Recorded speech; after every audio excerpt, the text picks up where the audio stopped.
என் உயிரினிலே கலந்து நாவினிலே தவழும் அமுதான தமிழே நீ வாணி. அனைவருக்கும் இனிய முத்தமிழ் வணக்கம். நண்பர்கள் வாழ்க்கை செல்வம் என்ற தலைப்பில் முன்மொழியவே இன்று உங்கள் முன் வீற்றிருக்கிறேன். பணம், பதவி, புகழ் என்று பல செல்வங்கள் நம் வாழ்வின் தேரில் உறைந்திருந்தாலும் இவை இடத்திலும் காண கிடைக்காத செல்வமாக கூறப்பெற்றிருப்பது நண்பன் என்ற அரிய செல்வமாகும்.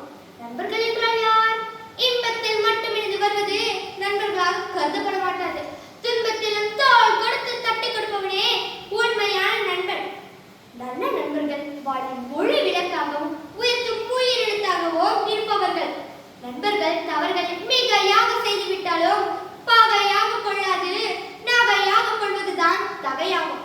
தவறுகளை சுட்டி காட்டுபவனே உண்மையான நண்பன் என்றும் வாழ்க்கையின் வரப்பிரசாதமாக விளங்குபவன் என்றும் ஆபரகாம் லிங்கன் அவர்கள் பறைசாற்றியுள்ளார். நண்பர்கள் இல்லாத வாழ்க்கை ஒரு பெருமை, நல்ல நண்பர்களோட வாழ்க்கையை செழுமை. தீய நண்பர்கள் நட்பானது ஒரு நல்ல மரத்தில் பாயும் புல்லுருவி போல. ஆனால் நல்ல நண்பர்கள் நட்பானது ஒரு தீயும் பயிருக்கு பெய்யும் மழை போல. தக்க சமயத்தில் உதவிக்கரம் நீட்டும் உதவும் கரங்களாக துணை நிற்கும். நித்தியாக நண்பர்களே வாழ்நாள் முழுவதும் நம் நினைவில் நிற்கும் செல்வம் என்று